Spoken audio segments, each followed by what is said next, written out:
Pen paling asik, Wih harga deh. murah, yang Lagi-lagi. bisa, mesin bagus.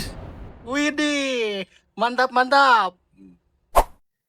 Ini dia mobil pencari nafkah sang tulang punggung bisnis yang harganya tipis. Bodi boleh bonyok, tapi secara fungsi masih bisa diajak kerja Rodi.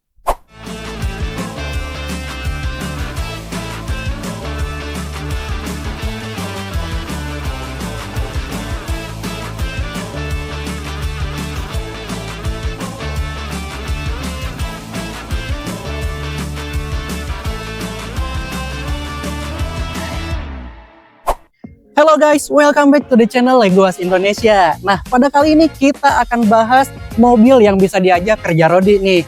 Tentunya untuk memajukan usaha kalian. Tapi sebelum kita lanjut, jangan lupa untuk like, komen, dan juga subscribe. Guys, Grand Max Blind Van ini adalah tulang punggung bisnis logistik dan catering.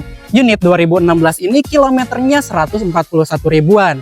Wajar banget untuk mobil operasional. Mesinnya hidup, akinya oke, dan juga siap jalan pastinya. PR-nya memang cukup banyak nih, tapi kalian bisa dapat diskon besar dari harga pasar.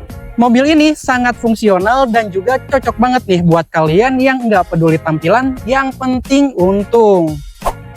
Unit yang akan kita bahas kali ini adalah Daihatsu Grand Max 1.3 Blind Van tahun 2016 dengan mesin 1300 cc yang irit dan juga build for purpose. Unit ini bekas kendaraan operasional, jadi jangan harap mulus. Kita fokus cek apa saja yang perlu diperbaiki agar optimal untuk bisnis kamu.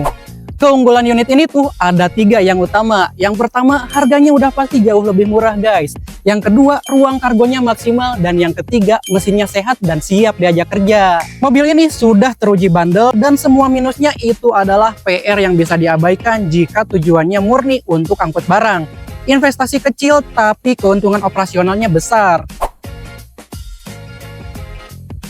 Sekarang kita bahas dari perjuangan di bagian luarnya nih guys. Kita bahas dari sisi eksteriornya dulu. Pertama kita lihat dari bagian depannya nih.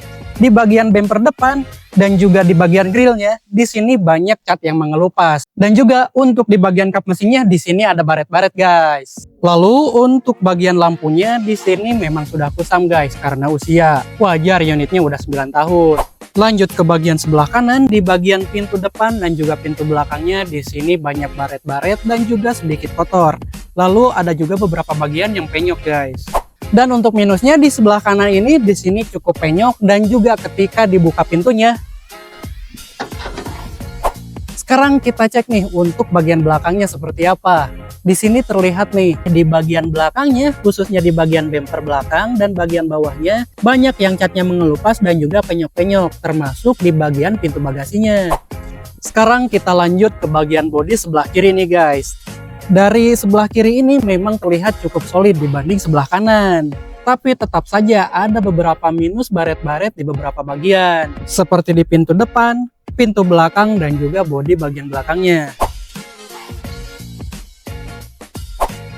Sekarang kita sudah berada di dalam kabinnya nih guys. Dan kita akan bahas dari sisi interiornya. Untuk interiornya sendiri memang banyak PR dan basic banget. Tapi ini fungsional.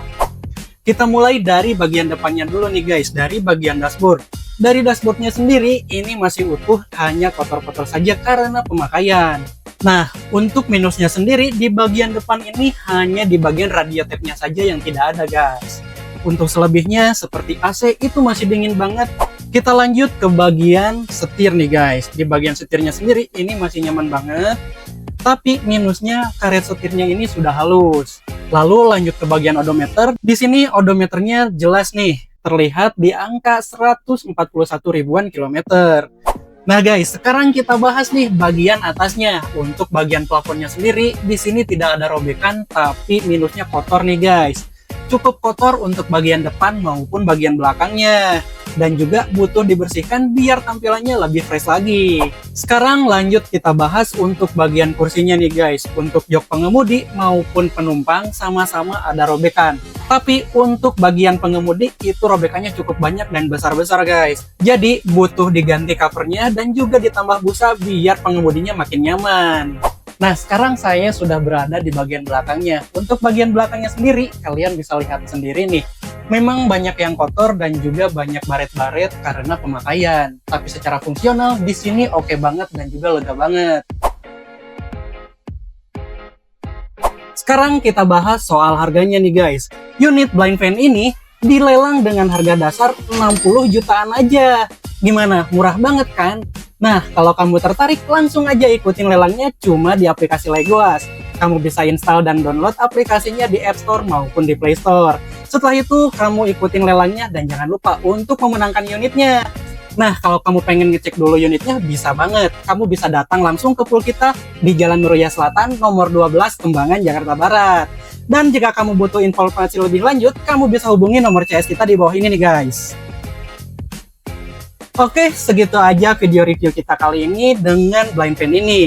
Dan jangan lupa untuk like, komen, dan juga subscribe agar kamu tidak ketinggalan informasi menarik lainnya. Dan sampai berjumpa di video-video selanjutnya.